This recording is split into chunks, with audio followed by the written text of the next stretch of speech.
would die when we were writing. Okay, now we'll record that. Yeah. Okay, when you are ready, sirs.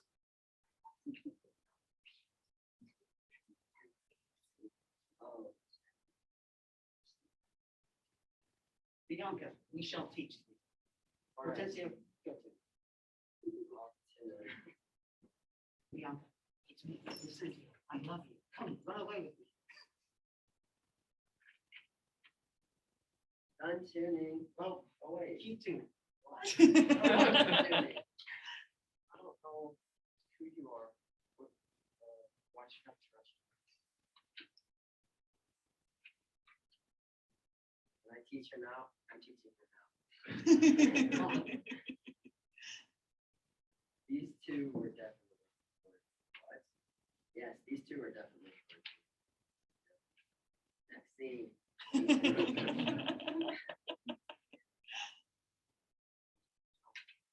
I hate everything. I wish I never had to. Oh, now you're Catherine. I see. The true Ryu comes, but he looks awful. Like, yeah, really bad. Why? We have no idea. Let's find out now. I am here. You look awful. Oh, wait, that's it. You look awful. Awful. Screw you. I'm getting married anyway. And The end. Yay! Yeah, that pretty much got it. All right, who wants to go next? No, you don't have to. You guys want to go? All right. You guys just have to tell me when I'm and you want to video, right? Okay. Okay, Hortensio. I'm like nervous. You should.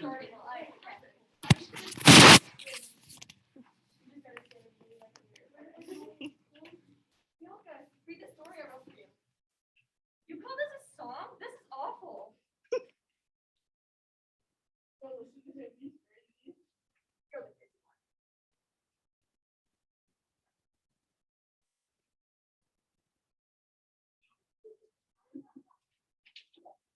All right. Thank you. He's late. Again. Don't worry, this is classic for Trio. Is it hot in here? That's it. I'm leaving.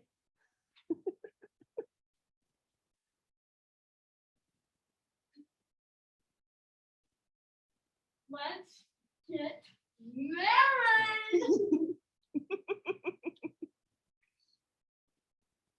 Oh, brother. You look ridiculous, peasant. Go change. That's so funny. Wait.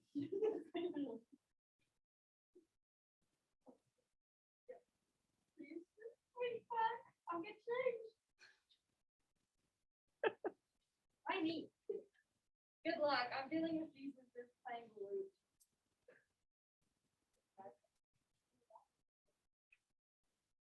Why, hello, Batista.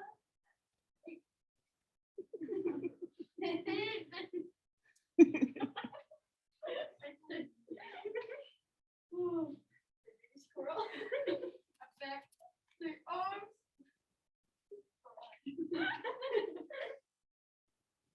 Let's just get this over with. Congrats, you're married now. Please stay the night here. No, we're leaving. Let's go. Okay, guys. Yay!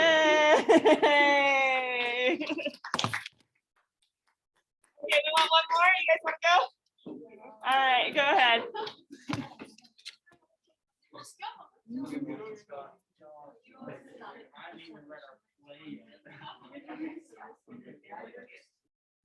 The hair is just so beautiful. Everyone's hair. I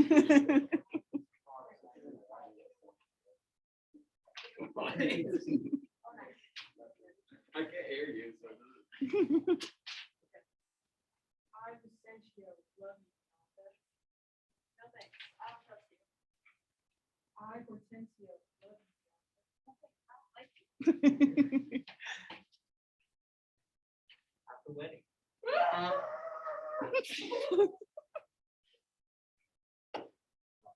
You can. Let me marry your daughter. I'm here. You're ugly, go change. I have clothes.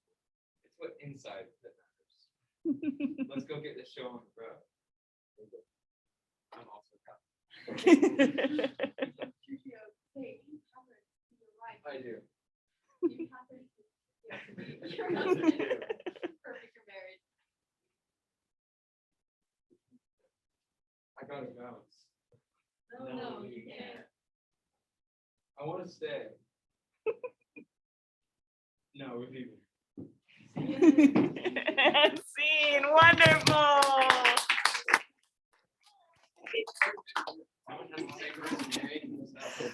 All right, pass these pink sheets up for me. Some easy points, help your grades out.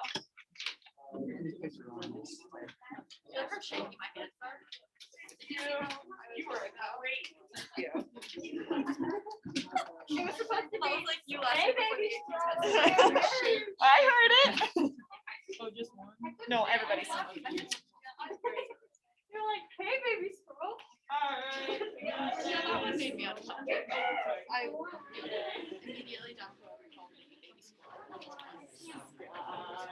Come on, I was reading my book last night and it's thinking about like my friends have a bunch of like suitors that come and they have like a competition to marry him and then he chooses this one girl at the end and what do you want me to call it?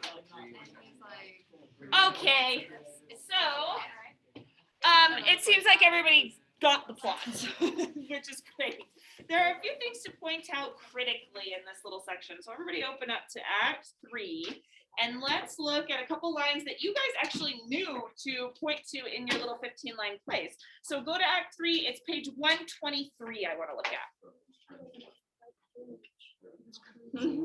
Good job. Okay, this act kind of, it was all fun and games when Kat and Kate and Petruchio were like going back and forth and kind of mean flirting with each other. And we sort of talked about that trope of like haters to lovers or enemies to lovers or whatever.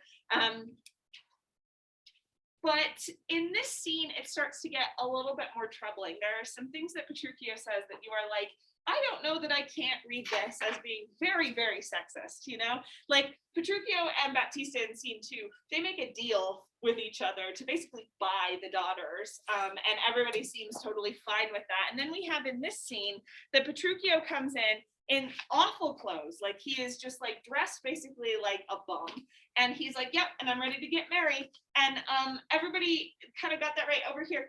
He doesn't get changed. He just stays in his bum's clothes. And he is like, no, I'm going to. And over here, this group said, it's what's inside that counts, right? That was you guys.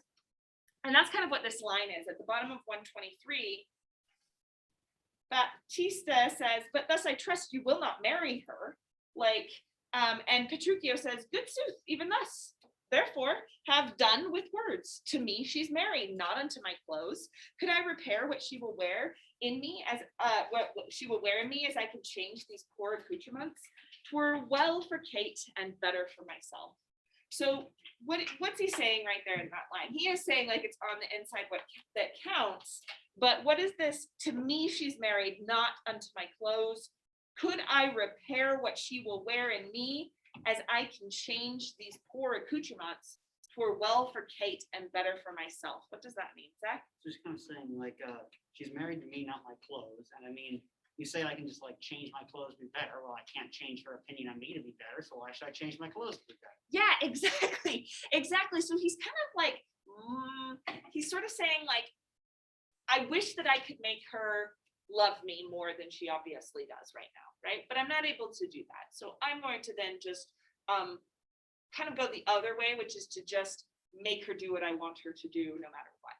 Yeah, Bridger? So I feel like he's just kind of like, look, I'll try to get her to like me. So that's like me and why I try to make her like me. Yeah. And at the same time, I feel like towards the end, like they do sort of like each other.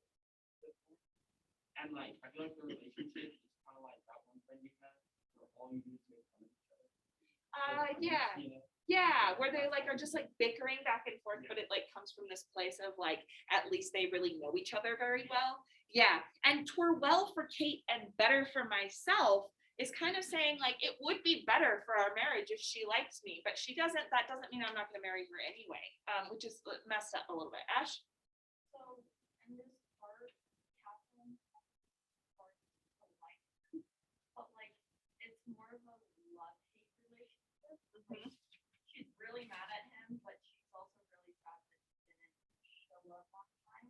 Yes.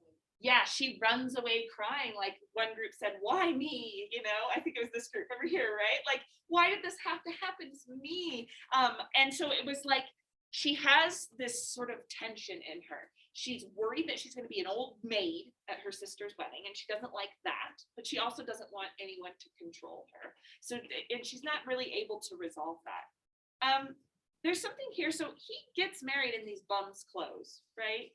And there's something very disrespectful about that, not just to Kat, but there's something very disrespectful to like marriage in general.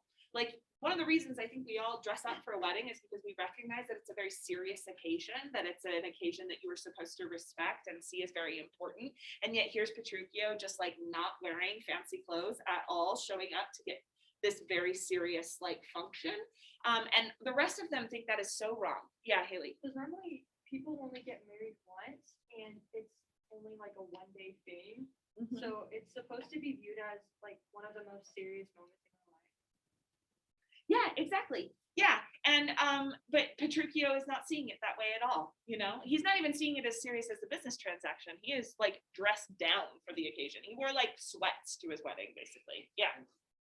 So I think that he's mostly just like, he's trying to make a point that he's not marrying Catherine for her, but for the things that her dad would give. Yeah, maybe so. Maybe so. But if that were the case, then why does he wear bum's clothes? You know, maybe to show like, I need fancy things. That's why I'm marrying you. Yeah, Bridger? So I think. Yeah. So I think we can all agree everyone. Mm-hmm. Part. So I think he's kind of like, look, she doesn't like me. Especially when people get married, you kind of see them as equals. So where he dresses like a bum, you kind of see Catherine being like his equal, which means Catherine also. It's almost like his way of making Catherine by him dressing like that. Yes. Because when people get married, you know, always see them kind of being equal.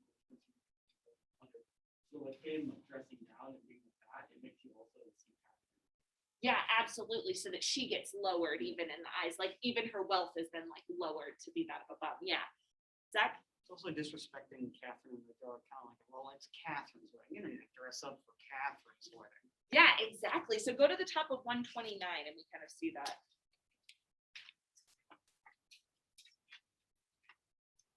All right, actually bottom of 127. Let's hear what the wedding was like. So after the many ceremonies done, he calls for wine, a health, quoth he, as if he had been abroad, carousing to his mates after a storm, quaffed off the muscatel. I don't know what that is. Over here? I don't know. And threw the sops all in the sexton's face, like the priest. He like throws like wine. Oh, cake. Nope. He throws cake that's been broken up and soaked in wine in the priest's face, having no other reason but that his beard grew thin and hungerly, and seemed to ask him sops as he was drinking. Then done, he took the bride about the neck and kissed her lips with such a clamorous smack that at the parting all the church did echo. And I, seeing this, came thence for very shame. And after me I knew the rout is coming, such a mad marriage never was before. So it's like crazy in this wedding. Like they're throwing cake at each other.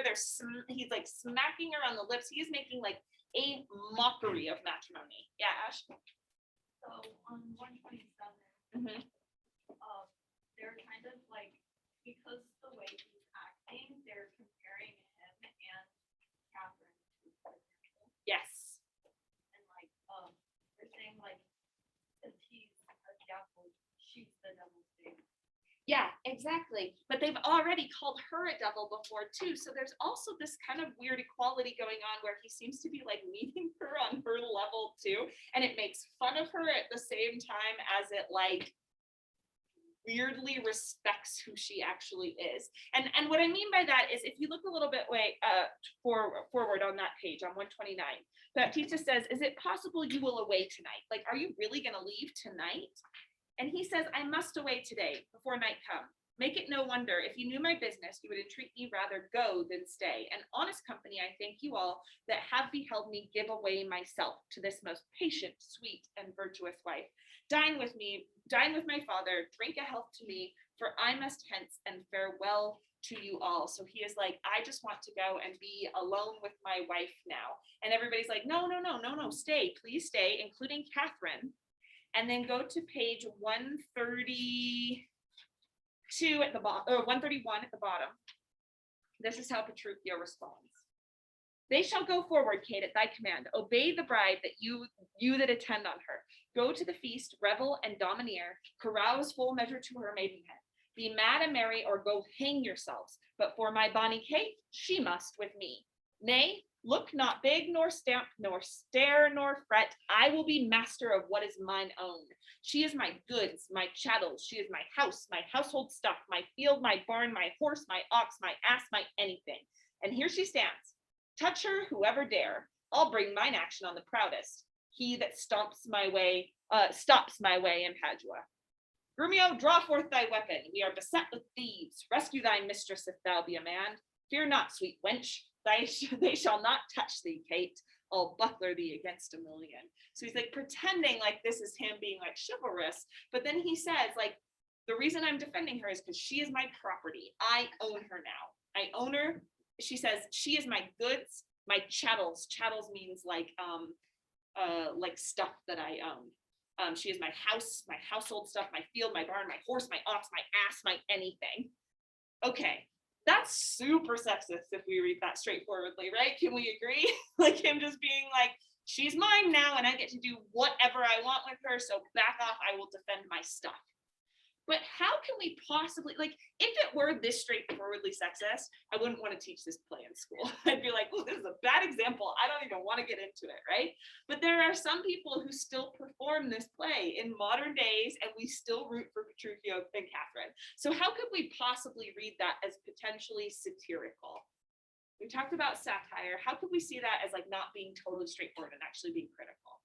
Austin? You could think of it as her being like his world in a way. I know that lots of people say that to me.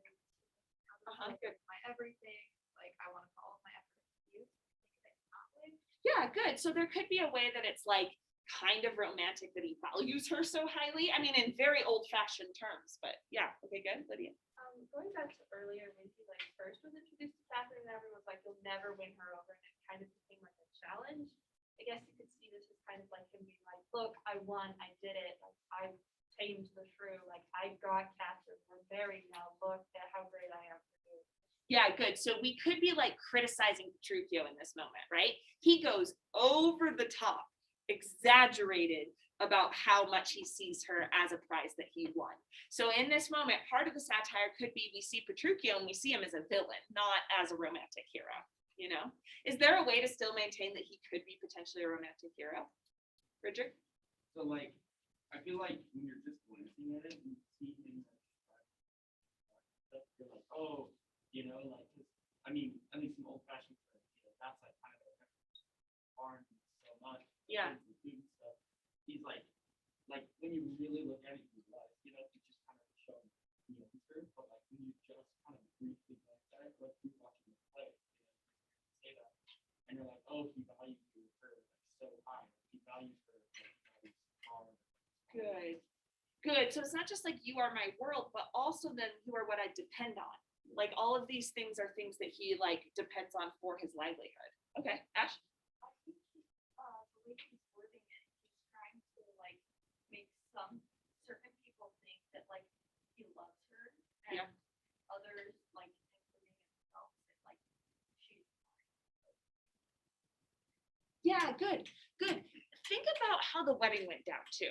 What does Petruchio think of marriage as it stands in Italy right now? Does he respect the way that marriage is done in Italy at the moment? He doesn't. He's shown that, right? Because it's like his special day, and that's the word we always use to make fun of weddings when we are talking about like people are being very bridezilla. In my family, we're like, but it's her special day.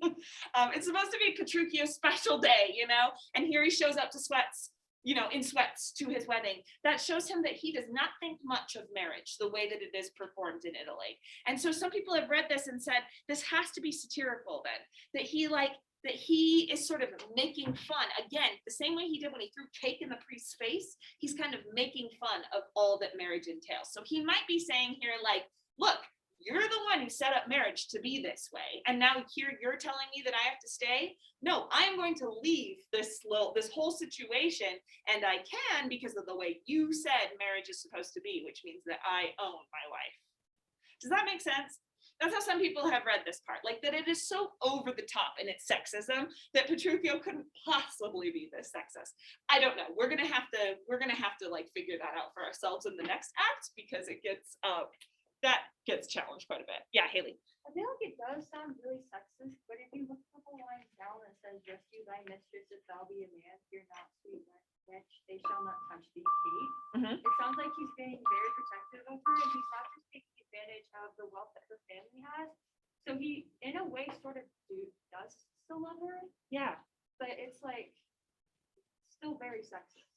Yeah, okay, good. So it's like sexist in the way though that like chivalry is kind of sexist, like that he feels like he needs to protect her. Remember, who sold Kate into marriage?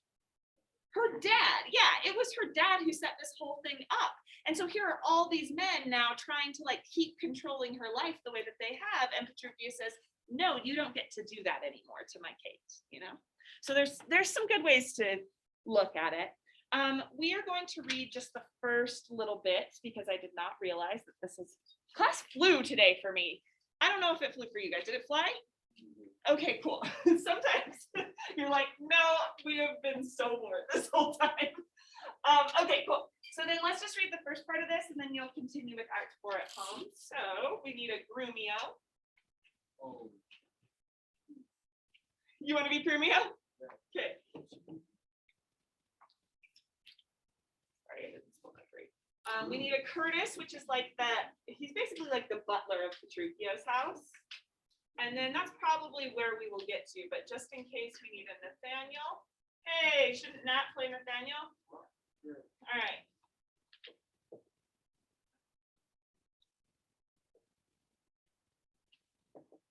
Hey, who wants to play Curtis? He's got a big part too. Ash, is there anybody who has that? Okay, great. We got Philip has one line if we get there. Riley. And Joseph has one line if we get there. Olivia. And Nicholas has one line. Wait. So the E, right? All right. So they have just gotten to Petruchio's house. They kind of like stumble in. There's been a big storm and Grumio is covered in mud. All right, enter Grumio. We're on page 139 now. Fire on all card dates, on all bad masters and all foul ways, with every man so beaten, with every man so raised, with every man so weary. I'm sent before to make a fire, and they are coming after to warm me. Now were not I a little pot and spun them into my mouth, my heart and my belly bare. I should come by the fire to thaw me, but I with blowing the fire shall warm myself. But considering the weather, a taller man than I will take the cold. Blah, oh, Curtis. Who is that called so? A piece of ice, if I doubt it, thou mayest slide from my shoulder to heel with no greatest around but my neck, but my head and my neck. A fire good for this. Is my master and his wife coming through me out? Oh, I, Curtis, I, and therefore fire, cast on no water. Is she so hot as true as she's reported? She was good, Curtis, before this frost.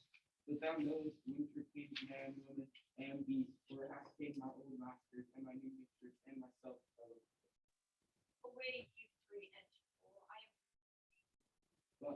am. But I 3 inches, why thy horn is a foot, and so long am I, at least. But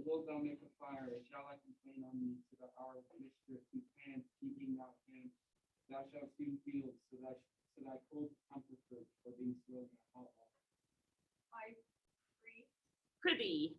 Ruby, good Rubio. Tell me, how goes the world? A cold world, Chris, in every office but thine, and therefore fire, do thy duty and have thy deeds, for the master and mistress are almost frozen to death. There's fire ready, and therefore good Rubio the things. Why, Jack, boy, oh boy, as much news as wilt thou. Come, you are so full of honey.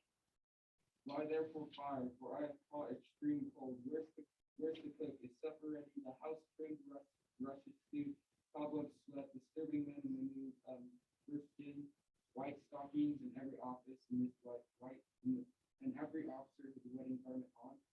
Be the jacks fair within, the jills fair without, the carpets laid and everything ordered. Already, and therefore I pray thee this. First, I know my horse is tired, my master and mistress fallen out How? of their saddles into the dirt, and thereby hangs the tail. Let's Like have it. have it. Good Rubio. Lend thine ear. Here, There, He slaps Curtis on the ear. this is to feel a tale, not to hear a tale. and therefore 'tis called a sensible tale. And this cup was about to knock at your ear, beseech listening. Now begin, Imprimis, we came down a foul hill, my master riding behind the mission. Both of one horse. What's that to thee? Why a horse? Tell thou the tale, but hadst thou not crossed me, thou shouldst have me heard now, her horse fell, and she under her horse, thou shouldst have heard in a mire place, how she was demoralized, how he left her with the horse upon her, how he beaten her stumbled, and how she waited to jerk, to pluck him off. How he swore, how he prayed, and that never prayed before, how I cried, how the horses ran away, how her bridle was burst, and how I lost my crupper.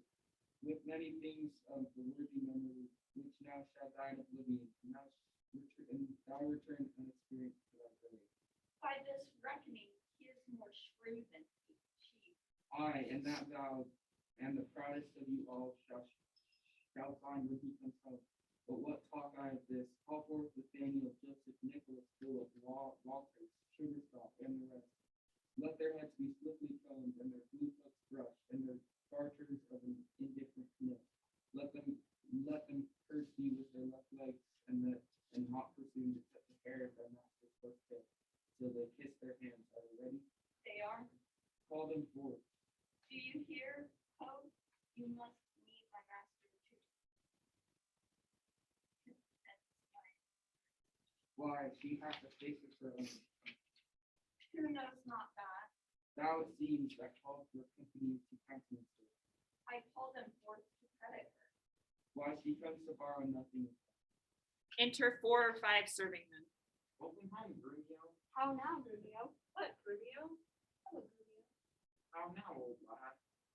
Welcome you, how now you, what you, fellow you, and thus much for greeting. Now my spruce companions is all ready for all things meet. All things is ready. How near is our master? And at hand, enlightened by this, and therefore be not. Talks pass in silence, I hear my master. Okay, so you guys are gonna finish Act 4. Act 4 is very long. You are going to finish Act 4, Scene 3. So you're gonna go up to page 177. That's also big. Yeah, that's what I want you to do though. You're gonna go up to 177 for next time. Petruchio and Catherine on their way. I don't know if you caught this. Petruchio and Catherine on their way. The horse stumbled. Everybody fell in the mud.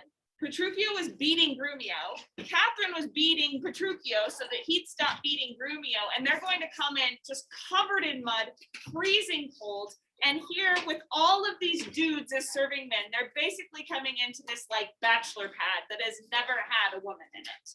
So that's kind of setting the scene for this. I will make sure on canvas that I point out what you were meant to read, just to clear that up. And let's do it next.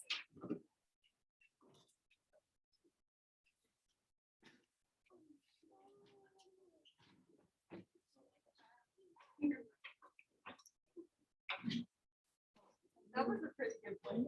Wasn't it? So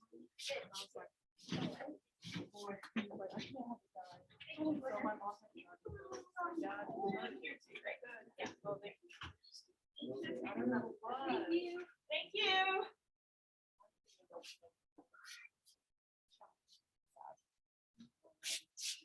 a.m. on Monday.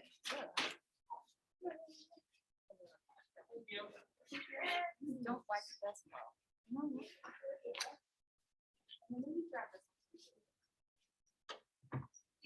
Thanks, see you later. Bye, Dr. Moore. Bye. Oh, is that your folder?